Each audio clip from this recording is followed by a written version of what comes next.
예, 하나님의 말씀 출애굽기 19장 1절에서 6절까지의 말씀입니다. 출애굽기 19장 1절에서 6절까지의 말씀.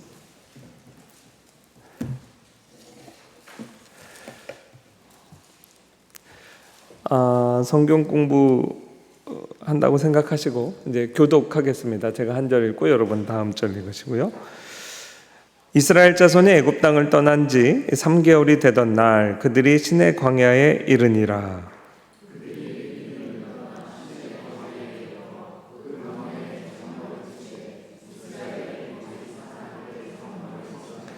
모세가 하나님 앞에 올라가니 여호와께서 산에서 그를 불러 말씀하시되 너는 이같이 야곱의 집에 말하고 이스라엘 자손들에게 말하라.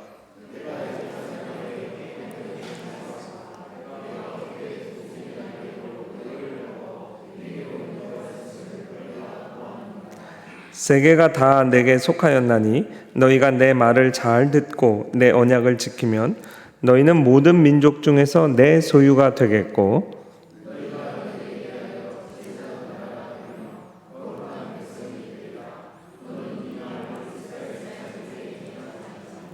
아멘. 제가 집필한 책 가운데 우리 합신 출판부에서 이 소책자 시리즈 나온 게 있어요.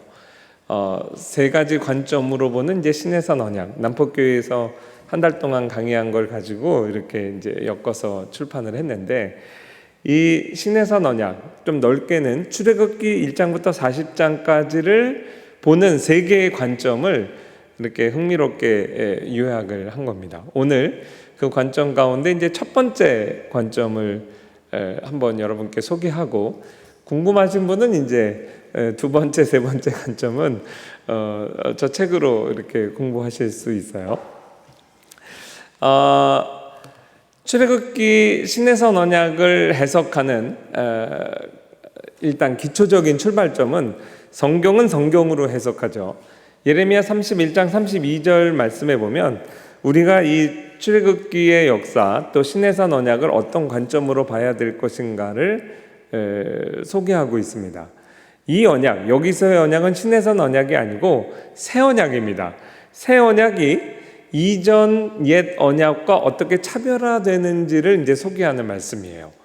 이 새 언약은 내가 그들의 조상들의 손을 잡고 애굽 땅에서 인도하여 내던 날, 역사적인 출애굽한 그 날이죠. 추상적인 날이 아니라 실제 출애굽한 그 날, 하나님이 이스라엘과 언약을 맺으셨다고 합니다. 그 언약은 내가 그들의 남편이 되었어도 그 언약을 맺은 결과 이스라엘과 하나님의 관계가 어떻게 되었냐면 하나님이 남편이 되셨답니다. 그러니까 그 언약은 결혼 언약이라는 거죠. 그러나 그들이 내 언약을 깨뜨렸다. 그 이후에 결혼 생활은 순탄하지 않은 것 같습니다. 근데 그 언약을 깨뜨린 이제 주체는 이스라엘이 되겠죠. 그래서 요 말씀을 가지고 출애굽기 전체를 조명해 보는 겁니다. 그러면 별 생각 없이 읽을 때와는 상당히 다른 또 새로운 은혜를 받게 돼요. 그래서 제가 방금 읽은 이 말씀을 시점으로 해서 오늘날 우리가 남녀가 만나서 결혼하는 그 이야기, 또 동서양을 막론하고 결혼에는 이제 결혼식의 문화가 있잖아요. 그런데 동양과 서양에서 다 공유할 수 있는 어떤 요소들이 놀랍게도 우리 출애굽기 안 텍스트 안에서 이렇게 다 드러나는 것을 발견하고 굉장히 흥미롭게 생각을 했습니다. 물론 이 부분을 또 전문적으로 연구하는 학자도 있을 정도예요. 근데 이제 제가 그분들의 책을 읽기 전에 이렇게 수업 시간에 이 내용을 한번 배우고 한번 이렇게 정리를 해봤더니 이러한 요소들이 다 발견되는 것을 여러분께 소개할 수 있게 됐습니다. 방금 읽은 말씀을 보면 사실 신랑으로 다가오시는 하나님의 이스라엘을 향한 청혼이라고 볼 수 있어요. 그래서 이렇게 성경 옆에다가 3절에서 6절 신랑의 프로포즈 뭐 이렇게 이제 적어 두셔도 좋겠습니다. 나중에 아마 기억이 나실 겁니다. 1장부터 18장까지는 얼마나 하나님께서 강권적으로 이스라엘을 구원해 내시는지를 이스라엘이 다 체험했습니다. 정말 이집트의 신들을 심판하시고 하나님의 주권적인 역사로 끌어오셨죠.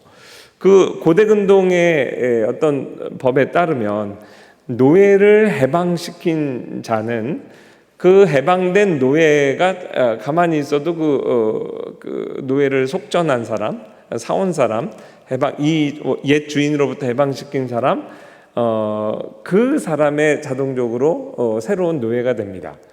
그게 이제 그 당시 사람들이 이해했던 문화예요. 그런데 하나님께서 가만히 계셔도 이스라엘은 하나님의 종이 되는 겁니다. 하나님께서는 이스라엘과 그러한 관계를 맺고 싶지 않으셨어요.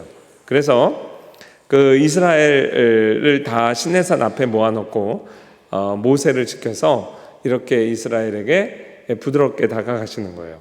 여태까지 하나님의 그 강한 능력을 체험한 이스라엘 입장에서는 하나님께서 굉장히 무서운 하나님으로, 능력이 많은 하나님으로 경험하고 있는데 지금은 상당히 부드럽게 접근하십니다. 그리고 신부의 의사를 이제 물으시는 거죠. 근데 이제 흥미롭습니다.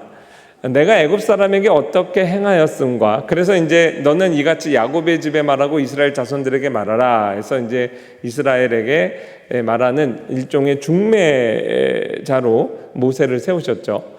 내가 어떻게 독수리 날개로 너희를 업어 내게로 인도하였음을 너희가 보았느니라. 이 짧은 한 말씀 속에서도 출애굽기 1장부터 18장까지를 이 시어로 정리하시죠.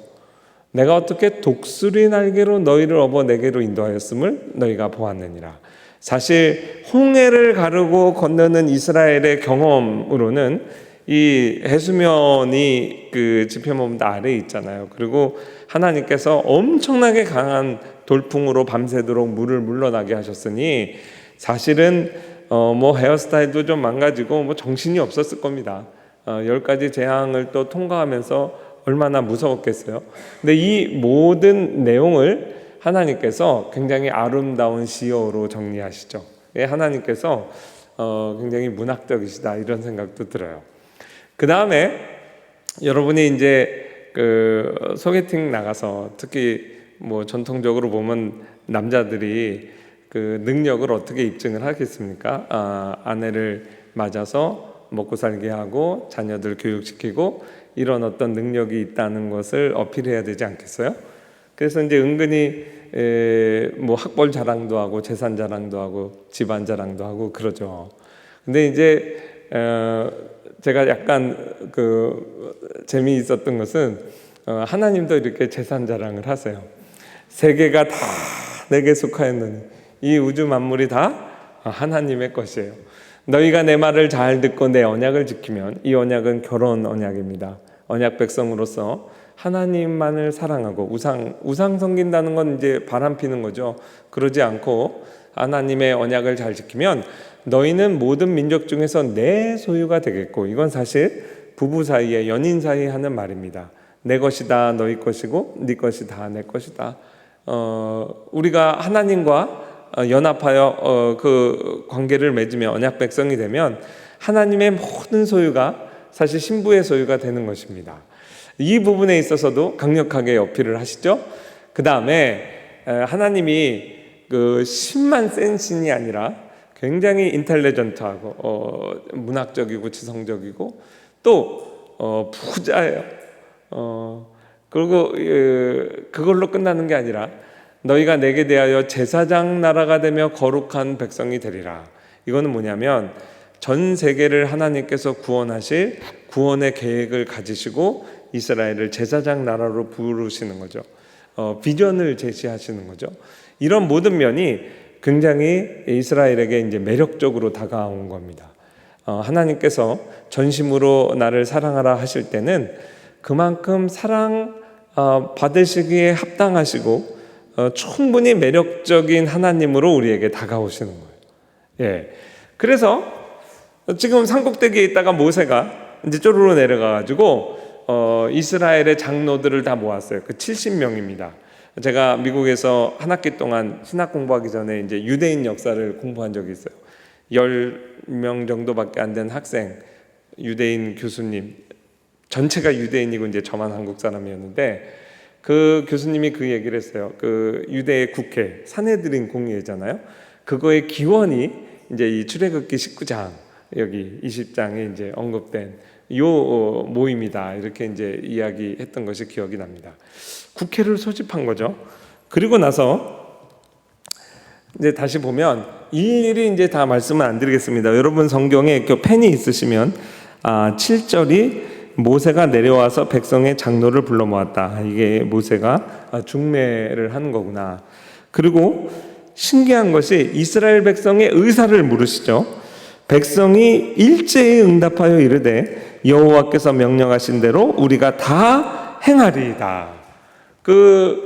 구원은 하나님께서 이스라엘의 의사를 묻지 않고 정권적으로 해방시키셨죠. 그러나 지금 이스라엘과 의미 있는 혼인의 관계를 맺으실 때는 압박하지 않으세요. 그 이스라엘 신부의 100% 동의를 구하십니다. 너무 신기하죠? 부드럽게 다가오시는 거예요. 다 이스라엘 자손의 말을 다 들으시면서도 중매쟁이 모세를 활용하십니다. 그래서 모세가 다시 산꼭대기로 올라와서 백성의 말을 여호와께 전했다 그랬어요. 그리고 나서 이제 혼인 예식이 성사되는 겁니다. 9절부터 15절까지는 이스라엘 말로 미크베라고 그래요. 오늘날도 그 예식이 남아 있어요. 신부의 정결 예식이에요. 그게 회당에 가면은 침례교 예배당 가면 이렇게 침례할 수 있는 큰 욕조가 있거든요. 근데 유대인 회당도 마찬가지예요. 원래 계몽주의 시대 이전까지는 유대인들이 전통 혼례를 올리려면 신부가 한 2주 정도 그렇게 목욕을 했다고 그러지만 그게 이제 물의 종교적인 예식이죠. 담갔다가 일어나. 그게 한 2주 걸렸고, 계몽주의 시대를 통과하면서 그게 이제 간소화돼서 3일 했다고 합니다. 오늘날은 2시간이면 끝난대요. 그런 식으로 오늘날까지도 사실 결혼 예식이 그 미크베라고 하는 정결 예식이 있는데, 사실 그거의 기원도 여기서 또 나와요. 근데 하나님께서 그 사막에서 어떻게 200만 그 많은 사람들이 몸을 씻겠습니다. 그래서 약식으로 옷을 빨고 3일을 준비하도록 했어요. 그 다음에 결혼 예식입니다. 16절 이하에 오늘날도 결혼하면 신랑이 먼저 입장하고 신부가 물론 이제 요즘 많이 달라지긴 하지만 하나님께서 먼저 입장을 하십니다. 그래서 20절 보면 여호와께서 시내산 그 산꼭대기에 강림하시고 그리고 이제 신부를 부르시죠. 그런데 그 16절부터 보시면요, 셋째 날 아침에 우레와 번개와 빽빽한 구름이 산 위에 있고 나팔 소리가 매우 크게 들리니 진중에 있는 모든 백성이 다 떨더라 해서 하나님께서 그 모든 사람들이 오감으로 체험할 수 있는 방식으로 현현을 하시는 내용이 나옵니다. 그래서 17절 보면 모세가 하나님을 맞으려고 백성과 함께 다 산기슭으로 내려오죠. 그리고 18절 시내산의 연기가 자욱하니 여호와께서 불 가운데 거기 강림하심이라.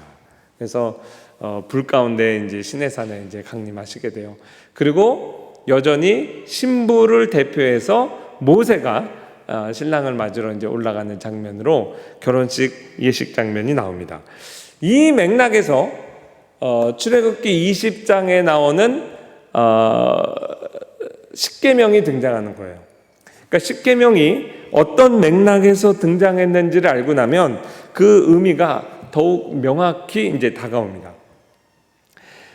마음에 드는 이성을 만나서 이제 프로포즈하고 이제 결혼을 하려고 하는데 프로포즈를 했더니 아주 기쁘게 받아요. 근데 이제 뜻밖의 얘기를 해요.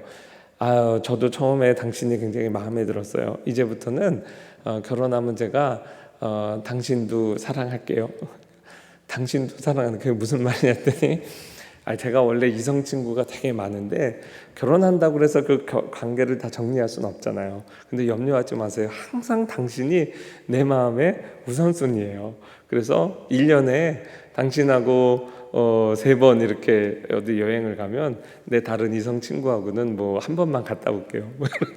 이런 식으로 대답을 하면 그 결혼해야 되겠습니까? 말아야 되겠습니까? 사실 오늘날 사회가 하도 이상해져서 뭐 그런 비슷한 영화 소재도 나온 거 제가 알고 있어요. 근데 결혼이 성사되기 위해서는 과거에 아무리 남자친구가 많고 여자친구가 많았어도 결혼한 이후부터는 only you가 나와줘야 됩니다. 이제는 당신만을 사랑하겠습니다라는 것을 약속하고 결혼하죠. 우리가 다 그렇게 해서 결혼한 것 아니겠습니까? 근데요, 이게 결혼 예식 가운데 하나님께서 십계명을 신부에게 요구하셨다라고 하는 것은 일종의 신부의 혼인서약과 같아요. 그래서 그 혼인서약의 핵심은 영어 두 단어 only you입니다. 이제 당신만 사랑하겠습니다. 그동안 과거에는 정말 오랜 기간 동안 다신교 사회에 살면서 여호와 신앙에 대한 순수한 신앙이 그렇게 얼마나 계승되었는지 모르겠어요. 이집트 사람들이 섬기는 신을 같이 섬겼을 수도 있어요. 그러나 하나님께서 이제 과거를 묻지 않고 이제 나와 결혼할 때는 이제부터는 신랑만 사랑해야 된다. 그래서 10계명, 1계명과 2계명이 사실은 only you입니다. 그걸로 요약이 되죠. 너는 나 외에는 다른 신들을 내게 두지 말라. 내가 질투하는 하나님이다. 그 당연하죠. 신랑의 질투입니다. 그래서 나를 사랑해야 된다. 이 내용이 사실 왜 10계명의 핵심적인 신부의 고백이 되는지를 우리가 이해할 수 있습니다. 그리고 결혼식의 꽃이죠. 성혼이 선포됩니다. 그게 이제 24장에 나오는데요. 성혼이 선포될 때 오늘날 결혼식하고는 조금 다른 것이 있어요. 결혼식 와중에 황소 한 마리를 잡아요. 그래서 핏부림의 예식을 합니다. 그게 이제 오늘날 결혼식에는 없죠. 갑자기 결혼 예식 중간에 소 한 마리를 잡아가지고 막 피를 뿌리고 이런 건 되게 깜짝 놀라겠죠. 근데 하나님께서 이 예식을 하셨어요. 그 부분이 24장 8절부터 11절입니다. 모세는 그릇에 담긴 피를 가지고 백성에게 뿌리며 말했습니다. 이 피는 이 모든 말씀에 대하여 여호와께서 너희와 맺는 언약의 피다. 이 구절을 여러분 염두에 두셔야 돼요. 왜냐하면 예수 그리스도께서 십자가에 달리시기 전에 성만찬을 제정하시면서 제자들에게 뭐라고 그러셨냐면 이것을 새 언약의 피다 그러셨어요.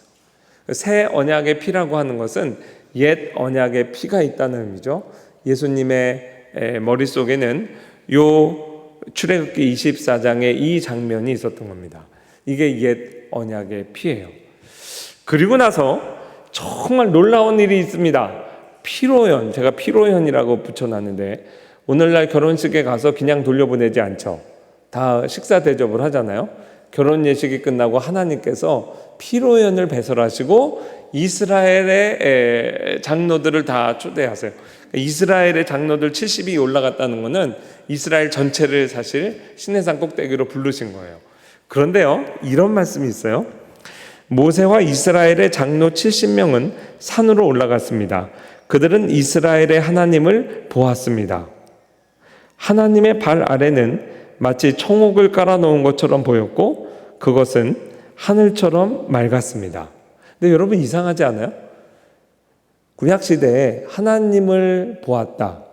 하나님을 보았다는 의미가 뭐예요? 사망입니다. 화로다 나로 죽게 되었다. 하나님의 영광만을 직면해서도 이스라엘은 이사야는 자기가 죽겠다 그랬어요. 기드온도 마찬가지예요. 하나님의 얼굴을 배우면 죽습니다. 그런데 노골적으로 두 번이나 써 있죠. 이스라엘의 장로들이 모세만 있는 게 아니에요. 이스라엘 장로들이 하나님의 얼굴을 배웠다고 그랬어요. 이스라엘 지도자들은 하나님을 보았습니다. 하지만 하나님께서는 그들에게 손을 대지 아니하셨고 그들은 하나님을 뵙고 함께 먹고 마셨습니다. 놀라운 일이에요. 구약시대에 이러한 아주 예외적인 일이 있었어요. 하나님께서 이스라엘 자손들을 다 올려놨더니 그 장면이 시내산 꼭대기인데 마치 요한계시록에 나오는 예루살렘의 모습을 묘사하는 것처럼 정말 거기 아름다운 피로 연장을 만드신 거예요. 음식도 마련해 놓으셨어요. 여러분 스트레스 받으면서 음식 먹고 마실 수 있습니까? 근데 정말 결혼식 피로연을 배설한 거예요. 이게 너무 이상해서 학자들 가운데 이렇게 주장하는 사람이 있어요.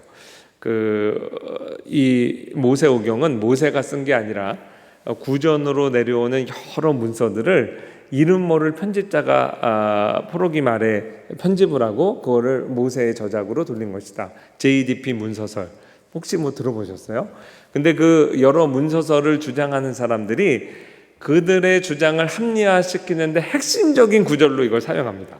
왜냐하면 출애굽기 19장, 제가 일일이 다 시간이 없어서 안 읽었죠. 그 마지막에 보면 하나님께서 아무리 결혼을 하시려고 결혼식을 준비시키고 나서도 이스라엘 백성이 함부로 시내산을 범하지 못하도록 명령하셨어요. 시내산 경내로 하나님 어떻게 생겼지 궁금해가지고 오면 죽이라 그랬는데 어떻게 죽이라고 그랬냐면 돌로 던져서 죽이거나 창으로 꽂아 죽이라 그랬어요. 왜 그랬냐면 시내산 여기까지 너 넘어오지 마 그랬는데 이제 나 하나님 볼래 궁금해. 그래서 이렇게 어떤 사람이 왔다고 생각해 보세요. 그 사람을 잡기 위해서 경찰이 따라오면 그 사람도 범하게 되잖아요. 그러니까 멀리서 오늘날로 하면 총으로 쏘라는 거예요. 멀리서 돌팔매 이거 정말 이스라엘 사람들 아주 선수들이 있잖아요. 그 돌로 던져서 맞춰서 쓰러뜨리든지 아니면 창으로 쏘아서 이렇게 죽이게 하든지 그렇게 엄하게 이스라엘 백성과 하나님이 거리를 두셨다고요. 오로지 모세 앞으로 오실 메시아를 상징하는 그 모세를 통해서만 서로 이렇게 교제를 하셨어요. 그게 출애굽기 19장의 하나님이에요. 근데 출애굽기 24장의 하나님은 이스라엘 장로들을 다 불러서 얼굴을 보고 먹고 마신다 그랬잖아요. 그러니까 학자들이 이건 틀림없이 서로 다른 문서가 이렇게 구전대에 내려오다가 이름 모를 편집자가 하나로 짜집기 한 거다. 이렇게 이제 주장하게 돼요. 정말 바보 같은 소리죠. 하나님의 태도가 바뀌었다면 적어도 하나님 성경 말씀 안에서 그 텍스트 안에서 그 원인을 찾아야 되겠죠. 근데 거기에 분명히 이유가 제시됩니다. 그게 바로 언약의 피예요. 언약의 핏부림의 예식을 하기 전까지는 하나님과 이스라엘이 혼인을 준비하는 과정에서도 하나로 연합할 수가 없어요. 그런데 지금 황소의 피를 잡아서 신부에게 뿌리고 예식을 치르신 다음에는 이제는 하나님이 이스라엘과 마음껏 교제하시는 거예요. 이 언약의 피 자체가 예수 그리스도의 피를 상징하고 예수 그리스도께서 성만찬을 제정하시기 전에 새 언약의 피라 말씀하시면서 결국 그리스도께서 하신 일이 우리와 하나님 사이를 연합시키는, 죄 때문에 죄가 가로막아서 우리가 하나님과 교제할 수 없는 존재임을 사실은 가르쳐 주신 거죠. 그런 의미가 있습니다. 그리고 나서 제가 재밌게 기념 촬영 이렇게 해놨는데, 여러분 예식에 참여하면 반드시 같이 사진 찍으셔야 돼요. 그게 실제 이 부부가 사실혼 관계임을, 결혼 예식을 했음을 법정에서도 증언하는 증거 자료로 활용되거든요. 오늘날도 그 영국에서는 이렇게 증인을 데려가서 이렇게 혼인신고하게 돼 있어요. 그래서 저도 그랬던 것 같아요. 이렇게 혼인신고할 때 그거를 증인으로 서는 뭐 저희 사촌형 이름을 적었던 걸로 기억하는데 요즘은 어떤지 모르겠습니다. 다 그게 법적인 효력을 갖는 내용이거든요. 근데 이제 예전에는 뭐 디지털 카메라도 없고 하나님께서 더 변하지 않는 돌에다가 파셨죠. 그렇지 않겠어요? 신부 혼인 서약을 돌에 파서 주셨어요. 이것만이 아니고 또 시내산 꼭대기에서 모세를 불러다가 40일 동안 데리고 있으면서 많은 또 법을 제정을 하셨습니다. 그 다음에 25장부터 사실 40장까지 나머지 전체 지면이 무엇을 묘사하고 있냐면 성막을 짓습니다. 그렇다면 이게 혼인 언약, 결혼 언약의 관점에서 보면 신랑 신부가 결혼하고 그 다음엔 합방하고 같이 동거를 해야 되잖아요. 그게 성막의 의미예요. 성막이 네 글자로 임마누엘입니다. 하나님이 우리와 함께 하신다는 뜻이에요. 그러니까 하나님이 우리와 함께 하신다는 그 관계가 신랑으로서 신부와 연합하여 함께 하신다는 것을 의미하고 있어요. 야, 그렇게 보니까 정말 출애굽기 전체가 하나님이 자기의 신부를 구해내기 위해서 이집트를 심판하고 구해낸 다음에는 프로포즈하고 결혼 예식을 하고 신혼집을 만드는 이야기로 정말 전체를 읽을 수 있는 거죠. 그게 결혼 언약의 관점에서 읽는 출애굽기요, 신해산 언약이에요. 굉장히 흥미롭습니다. 우리 여자아이들이 좋아하는 진짜 핑크빛 이야기죠. 근데 이제 참 성경이 재밌는 것이 우리 인간의 죄 때문에 재밌어져요. 이게 재밌다는 표현이 그렇지만 막장 드라마가 중간에 이제 펼쳐집니다. 그게 그 유명한 금송아지를 섬긴 사건 아니겠어요? 결혼 언약의 관점에서 보면 그 신부가 결혼식 하는 그날까지도 옛날 남자친구를 정리 안 한 거예요. 그리고 모세가 눈에 안 띈 그 사이에 바람핀 거죠. 그래서 그 다음부터는 하나님께서 신랑의 진노로 다가오십니다. 그 내용, 그리고 그 큰 죄를 범했을 때 모세가 중보하는 내용이 이제 기록되어 있어요. 자, 모세의 중보, 제가 성경 구절을 아까 좀 대비를 했는데 19장의 하나님과 24장의 하나님 모습이 달랐다는 거 말씀 설명드렸습니다. 자, 재밌는 게 뭐냐면 우리는 모세가 중보할 때 이 생명책에서 제 이름을 지우시고 이스라엘을 용서해 주세요, 그거 알고 계시죠? 근데 자세히 성경을 32장부터 33장 또 그 이유를 읽어보면 모세의 중보는 3단계의 중보가 있어요. 3번의 중보가 기록되어 있습니다. 각각의 중보가 예수 그리스도께서 당신의 교회, 우리와 하나님 사이를 어떻게 회복시키시는지를 잘 예시해 주고 있습니다. 모형론적으로 해석해야 돼요. 자, 첫 번째 중보는 모세가 지금 밑에서 무슨 일이 일어나는지조차 깨닫지 못했을 때입니다. 하나님께서 모세와 이야기하시면서 너 빨리 내려가라. 이 백성은 이제 하나님이 자기 신부니까 내 백성이라 그래야 되는데 모세 네 백성이라 그래요. 내가 이 백성을 진멸하겠다고 합니다. 정말 무서운 말이에요. 진멸은요, 여자와 어린아이를 아끼지 않고 다 진멸해서 초토화시켜 버리는 거예요. 그리고 모세 너로부터 새 역사를 쓰겠다. 사실 모세 입장에서는 모세가 새로운 아브라함이 되는 거예요. 노아가 되는 겁니다. 굉장히 황송한 말이죠. 그러나 모세가 이 자리에서 바로 엎드려서 하나님 앞에 2가지를 근거로 해서 중보합니다. 첫 번째는 뭐냐면 하나님 스캔들이 일어납니다. 하나님께서 지금 이스라엘 자기 백성을 구원하시려고 이집트를 쑥대밭으로 만든 거 전 세계가 다 알아요. 그러면 얻어맞을 때야 정신이 없겠지만 바로 왕도 궁금하지 않겠어요? 도대체 우리나라를 이렇게 쫄딱 망하게 하고 하나님이 자기 백성 데리고 나가서 뭐 했나?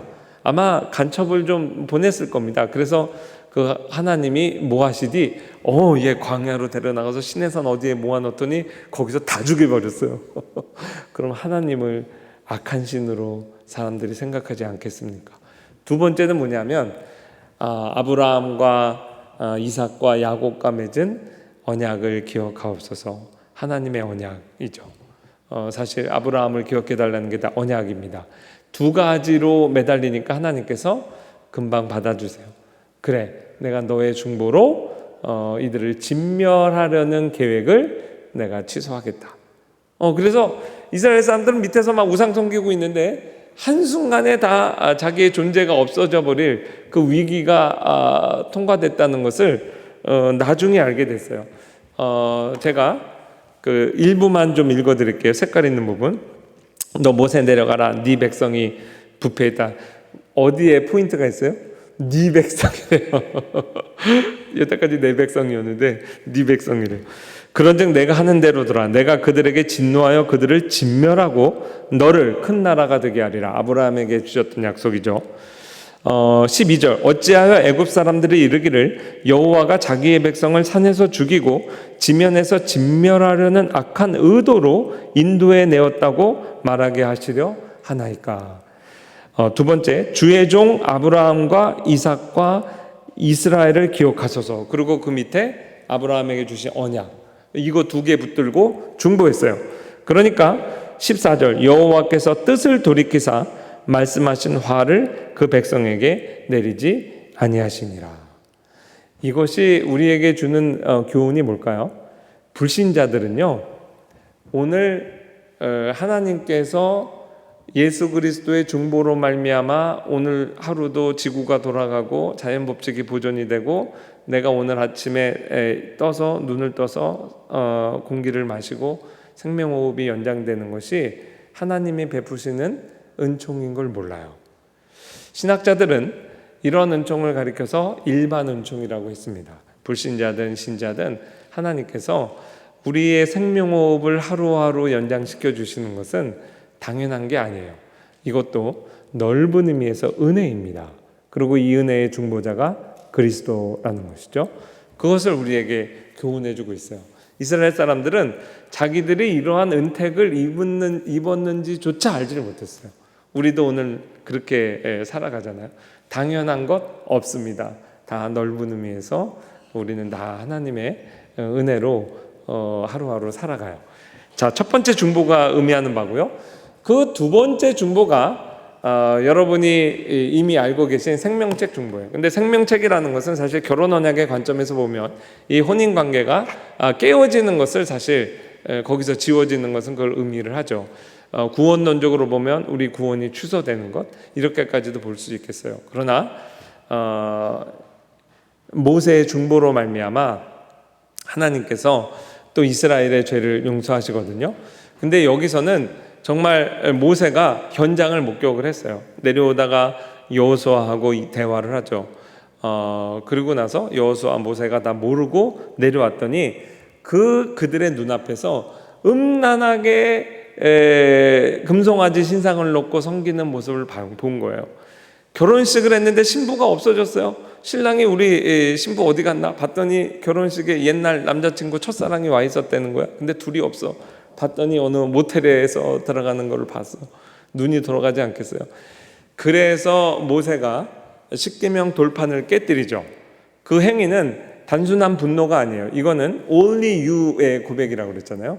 사실상 혼인 언약이 깨졌다. 누구에 의해서? 신부의 범죄로 말미암아 깨졌다는 것을 상징적으로 보여주는 행위죠. 그리고 나서 하나님께서 그 제사를 주도한 사람들을 실제 처벌하시죠. 그리고 하나님 앞에 와서 이스라엘 전체의 죄니까 이 죄를 용서해 주옵소서, 용서하지 않으시려거든 내 이름도 생명책에서 지워 주옵소서, 이렇게 이제 결사적으로 매달리죠. 그런데 하나님께서 뜻밖의 금방 용서하세요. 그게 조금 이상했어요.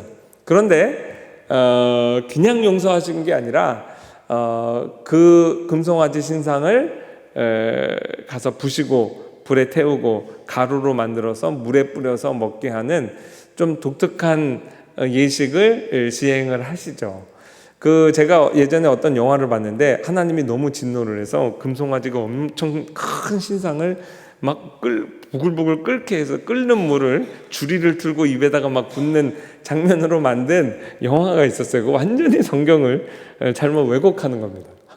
그래서 그 내용을 잠깐 한번 살펴볼게요. 그 판들을 산 아래로 던져 깨뜨리니라. 모세가 그들이 만든 송아지를 가져다가 불살라 부수어 가루를 만들어 물에 뿌려 이스라엘 자손에게 마시게 하니라. 그리고 죄를 사하시옵소서, 내 이름을 지워버려 주옵소서 하고 간구하니까 하나님께서 됐다, 이제 너 가서 계속 백성을 인도하라, 내 사자가 내 앞서서 가리라 하고 이제 그 중보를 받고 계속 출애굽의 역사를 이제 이어가시잖아요. 근데 이제 혹시 여러분 가운데 연세가 많으신 분들은 이 책을 기억하실 수 있을지 몰라요. 저희가 초등학교 때 저희 교회도 도서관이 있었는데 예수의 피, 아마 생명한 말씀사에서 그렇게 번역했을 겁니다. Chemistry of the Blood라는 디한 박사, 그 화란의 로이드 존스라는 별명이 있어요. 저분도 로이드 존스처럼 과학자고 의사 선생님이었는데 은혜를 받고 목사가 되고 신학자가 됐거든요. 근데 이제 그렇게 된 다음에도 성경을 읽을 때 자꾸 과학자의 눈으로 읽는 거예요. 근데 이제 이 부분에 이르러서 너무 궁금했던 거지. 그래서 자기도 모세처럼 집에 있는 금을 다 모아다가 금을 갖고 이렇게 해봤어요. 40년이 지난 시점에서 모세가 오늘의 일을 회고하면서 모압 평야에서 신세대에게 이 난리를 다시 회고하면서 이렇게 얘기합니다. 너희가 만든 송아지를 가져다가 내가 불사르고 적어도 4개의 공정 과정을 거쳐요. burn it, 그 다음에 crush it, 이제 막 절구해 놓고 찢는 거죠. 그래서 갑니다. 근데 1차 가공으로 가는데 그게 가는 게 어느 정도까지 가냐면 티끌같이 가는 게 ground it to powder as fine as dust. 아주 미세먼지 단계로 그렇게 갈았다는 거예요. 그래서 용각산 아시죠? 금가루를 실제 그렇게 막 뿌려도 먹잖아요. 이게 독성이 없어서 그렇게 먹어도 먹고 죽어라가 아닌 거예요. 그래서 이거를 이분이 자기 실험실에서 하고 여기처럼 물에 흐르는 근원에다가 이제 뿌려서 이스라엘 사람이 먹게 했잖아요. 그거를 딱 뿌린 순간에 그 물이 적포도주 색깔로 변하더래요. 그래서 이제 이분이 딱 느낌이 온 거예요. 아, 이게 구약에 계시된 예수 그리스도의 피 성찬이구나. 자기는 이거를 너무 그렇게 확신을 해가지고 책도 쓰신 거예요. 신앙의 칼라가 우리와 같은 분인데, 그래서 이제 신학자들은 이거를 뭐 논문에 그렇게 인용하는 건 못 봤어요. 그러나 저도 어렸을 때 이제 이 책을 봤거든요. 제가 이제 우리 그 교단의 어느 교회 가서 사경회를 인도하면서 그 아까 보여드렸던 책 가지고 3일 집회를 했어요. 첫 번째 결혼 언약, 두 번째 교회 언약, 그 다음에 하나님 나라 언약 관점에서 집회를 하는데, 첫째 날 이렇게 저 맨 뒤에 앉으셨던 그 교회 장로님이 나중에 보니까 장로님이더라고요. 둘째 날 맨 앞에 앉으셨어요. 그리고 담임 목사님을 통해서 내가 저 강사를 좀 접대를 하게 해달라고. 그래서 이제 그 장로님, 권사님, 담임 목사님, 제가 이제 식당에 갔습니다. 근데 이제 그분이 누구냐면 본인 얘기를 좀 이렇게 마음대로 좀 하시라고 그러더라고요. 그래도 이제 이름은 안 밝힐게요. 지금 현재 서강대학교에 그 옛날로 하면은 이제 화공학과에 이분은 이제 재료공학을 전공하셨대요. 거기 시니어급 교수님이세요. 근데 자기가 또 재료공학을 했잖아요. 이 얘기를 딱 듣고서는 저한테 논문 하나를 이제 갖고 오셨어요. 그 논문이 이제 이게 그분이 준 겁니다. 그 화공 계열에서는 권위 있는 학술지래요. 근데 이제 그 한 번이 금의 어떤 속성에 대해서 이렇게 논문이 발표된 적이 있는데 이걸 이렇게 갈잖아요. 그런데 금은 속성상 계속 갈린대요. 한없이 갈리는데 이게 입자가 정말 미세먼지 단계를 통과해서 이렇게 작아지면 새빨개진답니다. 그냥 피하고 똑같이 된대요. 피 색깔이 된대요. 그러면서 이제 그 디한 박사 이야기에 이제 설득이 된 거죠. 그래가지고 그 옆에서 권사님이 그래요. 이 양반이 어저께 잠을 한 잠 못 잤다고. 그래서 왜요? 그랬더니 너무 은혜를 받아가지고. 아니, 저도 뭐 은혜를 받아요. 근데 뭐 그렇게까지 밤새도록 은혜를 받진 않았는데, 아, 하나님의 은혜도 전공별로 주시는구나. 그래서 이제 이 교수님이 이제 어디 갈 때 자기 이거를 꼭 소개해 달라고. 그래서 이제 저도 그래서 이걸 소개하는 거예요. 근데 여기서 얘기를 안 끝나요. 제가 이제 저희 그 집 근처에 남서울 평촌교회라고 거기 이제 걸어갈 수 있는 거리인데 거기서도 이제 집회할 때 이 얘기를 소개한 적이 있거든요. 근데 교회 갈 때 꼭 가끔 그런 분이 계시죠. 끝까지 저를 남아서 저를 만나야 되겠다. 그래서 어떤 분이 만났어요. 그분은 카이스트를 나오고 나노 무슨 연구소에 근무하시는 분인데 마침 몇 년 전에 자기 연구소에서 이렇게 금 이걸 갈아가지고 물을 만들었대요. 그러니까 디한 박사가 만든 정도 수준인가 봐요. 저게 여러분 봐도 금물입니다. 금물. 그리고 저한테 그걸 기념으로 주셨어요. 제가 어디 그 전주에 가가지고 그 청년부 연합 수련회 인도하고 거기 담당하는 사람이 제 제자인데 거기 선물로 줬어요. 그 학생들이 이렇게 한번. 근데 그분이 그러는데 이거 먹어도 괜찮습니다. 뭐 무독성이고 그런데 저기 벌써 가득 채워졌었는데 저 사진 찍을 때 보니까 벌써 조금 없어졌죠. 우리 식구 중에 누가 먹었을 수도 있어요. 예, 어쨌든 잘 기억하시라고 흥미로운 이야기를 소개했습니다. 예수 그리스도의 피를 상징하는 이 예식을 통해서 하나님께서 이스라엘에 어떻게 보면 가장 용서하기 힘든 죄를 용서하셨죠. 근데 여기에서 이제 그치지 않고요. 모세의 3차 중보가 있습니다.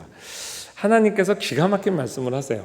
야, 내가 이번에는 너 중보를 어떻게 이렇게 용서를 했는데 내가 너희와 동행을 하지 않겠다. 그렇게 말씀해요. 그게 무슨 말씀이냐면 너희가 또 여태까지 이렇게 바람을 폈는데 또 앞으로 바람 피지 말라는 법이 어디 있어. 너희가 또 나를 버리고 바람을 피면 내가 길에서 너희를 진멸할. 너의 중보를 또다시 들을 새도 없이 신랑의 진노로 의로운 심판으로 너희를 죽여버릴까 진멸할까 난 내가 무섭다. 그래서 내가 할 테니 너 얘기 잘 들어봐. 너한테 약속한 거 다 지킬게. 가나안 땅 내가 내 왕보를 보내서 가나안 7족을 다 멸할게. 여호수아 사사기서가 필요 없는 거죠. 그리고 대신 너희 가서 혼자 살아. 그게 하나님의 말씀이에요. 그러니까 그게 기가 막힌 말씀이죠. 펠로우십을 거절하십니다. 그러니까 모세가 그때 정말 이스라엘 사람들이 다 장신구 떼고 회개합니다. 회개다운 회개가 여기서 처음 나오는 것 같아요. 아니 신랑 신부가 결혼해가지고 아무리 대궐 같은 집에 가서 신방을 마련해 놨어도 거기 신랑이 없으면 무슨 의미가 있어요. 그래서 하나님 우리와 동행하사이다. 그렇게 모세가 중보를 하죠. 그 내용이 33장 1절, 3절, 4절, 23절에서 핵심적인 부분만 읽어드립니다. 내 11절 그 땅으로 올라가라. 내가 사자를 너보다 앞서 보내어 가나안, 아모리, 헷, 브리스, 히위, 여부스 사람 다 쫓아내고 3절 너희를 적과 꿀이 흐르는 땅에 이르게 하려니와 나는 너희와 함께 올라가지 아니하리니. 그 다음 절 내가 길에서 너희를 진멸할까 염려함이라. 세상에 이런 말씀들이 성경 말씀에 있어요. 있는지 모르셨던 분도 있을 거예요. 그러니 13절 내가 참으로 주의 목전에 은총을 입어 싸우면 원하건대 주의 길을 내게 보이사 내게 주를 알리시고 나로 주의 목전에 은총을 입게 하시며 이 족속을 주의 백성으로 여기소서. 이거 네 백성 그러잖아요. 하나님 백성입니다. 그리고 15절 먼저 읽을게요.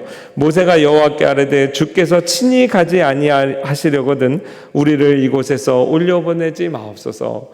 이렇게 결사적으로 매달리니까 14절 여호와께서 이르시되 내가 친히 가리라. 내가 너를 모세를 쉬게 하리라. 순전히 모세의 중보로 말미암아 하나님께서 이스라엘과의 동행을 결정하십니다. 이것이 함의하는 바가 뭘까요? 우리는 예수 그리스도의 피가 내 죄사함 하는데 나를 구원하는 데만 쓰이고 그 다음에 나의 성화의 삶에서는 더 이상 그리스도의 중보가 필요하지 않다고 생각하는 경향이 있어요. 그러나 여러분이 아시죠? 성령께서 하나님이시잖아요. 내 안에 내주하실 때 내 마음속에 모든 음란한 생각, 미움의 생각, 하나님을 향해서 대적하는 마음, 거짓말, 하여튼간에 우리 마음속에 지저분한 걸 다 아신다고요. 근데 성령님은 홀리 스피릿, 거룩한 분이잖아요. 하나님이 나하고 동행하는 게 힘들다고. 인간 부부도요, 속마음의 생각이 다 영상으로 어디 출력이 되면 부부 생활이 원만한 부부가 별로 없을 겁니다. 모르기 때문에 같이 동행할 수 있는 거죠. 근데 하나님은 전지하시잖아요. 우리의 아무리 거듭난 백성이라도 우리 안에 있는 죄성과 더불어서 하루하루 걸어가시는 게 힘들다고. 그거 생각해 보신 적 있어요? 그래서 예수 그리스도의 피가 여전히 필요합니다. 그리스도의 중보로 말미암아 우리와 하루하루 동행하신다는 거예요. 그거를 이렇게 보여주고 있습니다. 그래서요, 이제 하나님이 모세의 3차에 걸친 중보를 다 통해서 오케이 했다고요. 그러고 나서 정말 하나님이, 제가 이걸 내용을 보면 눈물이 찔끔 나면서 하도 웃음이 났어요. 하나님이 뭐를 강화하냐면 신부의 서약을 강화하십니다. 그래서 이제 언약을 갱신하는데 쉽게 말해 이거죠. 가나안 7족과 더불어서 너희 언약하면 안 돼. 언약이 지금 뭐라고요? 결혼 언약이에요. 야, 신랑이 눈 시퍼렇게 뜨고 살아있는데 너 가서 또 선 보는 거 아니야. 또 청첩장 만들어 돌리는 거 아니야. 이거 아주 기초적인 윤리 교육을 시키세요. 그래서 너 또 언약 맺으면 안 돼. 이집트의 신들도 정말 매력적이었는데 이제 가나안의 신들을 하나님께서 염려하는 거죠. 하나님이 그깟 우상하고 신부 마음을 두고 염려하시는 거예요. 거기에 신부가 마음 눈 돌아갈까 봐. 그래서 순결 서약을 강화하고 그 다음에 이제 신나게 성막집 짓는 이야기가 나옵니다. 근데 오늘날 신랑하고는 달라요. 저도 우리 아내랑 같이 그릇도 사고 몇 개 돌아다녔지만 뭐 디테일하게 벽지는 뭘로 바르고 이런 거 제 의견은 전혀 없었거든요. 근데 하나님께서는 성막 안에 첫 번째 레이어는 무슨 색깔로 해야 되고 뭐 해야 되고 하여튼 안에 뭘 다 지정하셨어요. 왜 그럴까요? 그게 다 예수 그리스도의 존재와 사역을 예표하는 일이기 때문에 그래요. 그리고 나서 신랑 신부 합방, 그게 40장 마지막에 나옵니다. 그 쉐키나의 영광이라고 그러죠. 아까 19장에는 불 가운데 임재하셨는데 지금은 빽빽한 구름 가운데 임재하셨어요. 이것도 또 JDP 문서서 19장의 하나님과 40장의 하나님 다르다고 그럴 거예요. 왜 빽빽한 구름 가운데 임재하셨을까? 여러분, 성막은 다 동물 가죽 뭐 이런 걸로 만들었어요. 단백질로 구성되어 있다고요. 근데 구름 가운데 임재하시지 않고 19장처럼 불 가운데 임재하시면 어떻게 홀라당 타지. 그뿐만 아니라 신부 우리 인간도 단백질로 구성이 돼 있어가지고 여러분 전자레인지 거기다 손 넣고 한번 돌려보세요. 얼마나 아프겠어요. 그러니까 하나님이 빽빽한 구름의 은밀성도 있는 거예요. 자, 신랑 신부 합방하고 그 다음에 신혼여행 떠납니다. 제가 괄호 다 넣었죠. 여러분 양심 있으면 하나는 맞춰보세요. 어디로 신혼여행 갈게요? 김대봉 목사님 제가 물어봅니다. 어디로 신혼여행 갔어요? 약속의 땅 거기는 이제 영원히 살 집이고 집 가기 전에 어디를 통과해요? 광야. 예, 맞췄습니다. 상을 드리고 싶은데 잠깐만. 광야에 뭐가 볼 게 있어서 가요? 광야에 볼 게 없어서 광야로 갑니다. 하도 한눈을 파니까 돌리면 모래바람 들어오고. 근데 우리가 그 역사를 알죠. 열두 정탐꾼에서 막 통곡하고 그러면서 우리가 우리의 군대 장관을 뽑아서 어디로 가자? 이집트로 돌아가자. 아직 옛 남자를 못 잊은 거야. 세상에 언제가 좋았다? 그때가 좋았대요. 옛날 남자랑 연애할 때가 좋았대요. 그러니까 하나님이 너무 기가 막히셔가지고 얘네들은 안 되겠다. 그래서 신혼여행을 늘리셨죠. 40년 동안 늘리셨어요. 그래서 40년 동안 광야를 생활한 포인트가 뭐예요? Only you. 하나님만, 신랑만 바라보기. 그거 훈련시키신 거예요. 자, 이 출애굽기의 역사를 보니 하나님의 지극한 신부사랑, 과거를 묻지 않으세요. 과거에 뭐 백남자를 만났든 열 번을 선을 받든 괜찮아. 이제부터 잘하면 되지. 그리고 이제 신랑만 보고 살자. 그리고 바람핀 거는 예수 그리스도의 피로 또 용서해 주세요. 그러니까 예수님의 하나님의 지극한 교회 사랑, 이 동일한 사랑으로 우리를 지금도 대하고 계십니다. 그래서 조나단 에드워드는 하나님의 창조 목적은 그의 아들 예수 그리스도를 위한 배필을 마련하심에 있었다. 사실 출애굽기만 신랑 신부의 결혼 언약 관점으로 볼 게 아니라 창조부터 구속, 종말까지를 그 관점으로 봅니다. 그렇게 보면 창조, 하나님이 그의 아들의 배필을 마련하시기 위해 창조하시고, 그래서 요한계시록 끝이 어떻게 끝나요? 어린 양의 혼인잔치로 끝납니다. 그 과정에 있었던 신부의 일탈, 타락의 역사는 하나님이 우리에게 긍휼을 베푸셔서 이렇게 아들을 보내서 희생시키시고 용서하셨어요. 이것을 리차드 씹스라고 하는 사람은 호세아서를 설교하면서 긍휼을 베푸는 게 하나님의 본성이라고 그랬어요. 이 본성이 아니고서는 해석이 안 되는 거죠. 신부의 모든 허물을 덮고 용서하시는 것은 하나님의 긍휼이 하나님의 본성이고, 우리를 향해서 온전히 불붙는 듯한 용서하지 않고는 배길 수 없는 그 본성으로 말미암아 신부의 허물을 덮고 용서하시는 하나님, 우리가 배울 수 있습니다.